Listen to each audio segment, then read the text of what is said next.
انا حاقرا لكم الكلام اللي كتب لي انا واحد اسمه شيخ الياس ولا الشيخ الياس حاجه كده. المهم هو رد على بوست من بوستاتي يعني. فقال لي يا حياه، دي اول حرب في تاريخ السودان يموت فيها 16 فريق اول. 16 فريق اول و19 فريق. احنا عارفين الرتب دي ما بيصلها اي زول. 16 فريق اول و19 فريق في الجيش. وقال لي 211 لواء و364 عميد و346 عقيد و556 مقدم و1111 رائد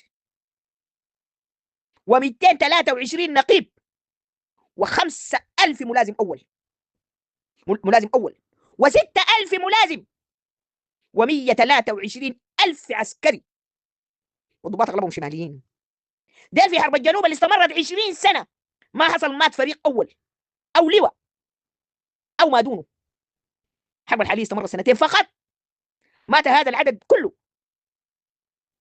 وانت بتتكلمي حقيقه لو هذه الارقام صحيحه يكون برهان نفذ القضاء على الجيش السوداني وفكفكه الجيش السوداني باستراتيجيه ممنهجه.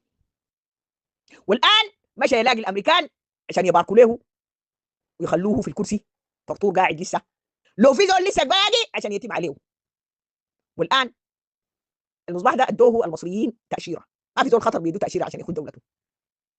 ولكن ماذا حدث؟ ولماذا تغاضى رئيس الوزراء عن ذلك؟ ولماذا لم يتحرك البرهان وهو المسؤول عن اي فرد؟ ولكن اذا كان البرهان قضى على ديل كلهم كده وما حافظ على الاعداد الرهيبه دي من الجيش من الضباط، هل تفتكروا حيدافع عن المصباح، عن واحد مجاهد واحد شال السلاح عشان يحمي اهله؟ هل تفتكروا؟ هل تفتكروا البرهان عنده حاجه للشعب السوداني؟ ان فعل ذلك لجيش عظيم كان يقود هو.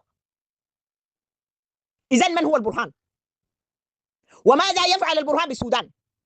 انا والله اتمنى تماما انه هذه الاعداد تكون كذبه ساي. زول حاقد من الدعامه ولا من القحاطه كتب الكلام ده. انا اتمنى ذلك لانه فريق اول واحد مؤلم جدا.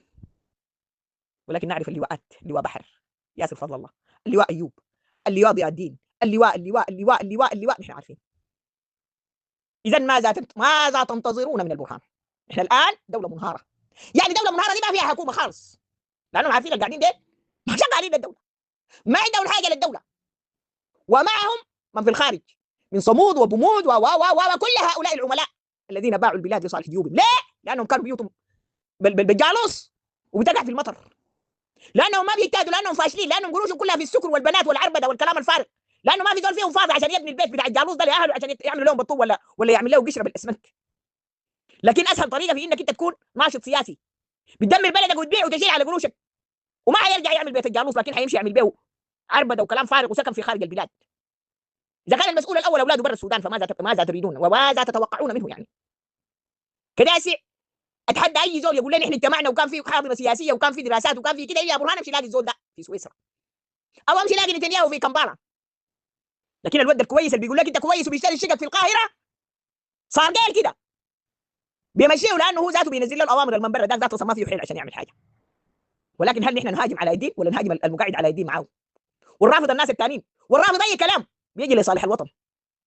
يوم واحد انا ما قلت لكم البرهان ده حيقود البلد للخير، يعني زول هو ذاته ما يعني ما عنده حاجه يعني. ولكن الان الدوله منهاره. والله اكثر حاجه احزنتني هذه الارقام. فكفكه الجيش، القضاء على الجيش السوداني، وما تستبعدوا انه حميتي وبرهان الاثنين متفقين كانوا لما يصلوا هذه الارقام، والليله داير يمشي يقعد عشان يجي يتفق يجيب حميتي ثاني. ما نفذوا الخطه. وزاد حميتي طبعا قضوا له على قياداته، كانوا مفتكرين عندهم قضيه. في النهايه كانوا بيتكلموا من البدايه على توازن الضعف. الكلام ده انا قلت لكم كثير، توازن الضعف، الاثنين يضعفوا عشان الشوكه دي تتقلع. ما في حاجه، بلد سايبه، بلد منهاره، اي زول يجي يعربد فيها. لا بواكي على مصباح ولا بواكي على احد يا شعب يا سودان. ان كان قضى على هؤلاء الاسود بهذه الارقام فلماذا لا يقضي على المصباح واخوانه وشلته وزمرته؟ لا تنتظروا من الدوله شيء. اللهم هات قد بلغت في شهد.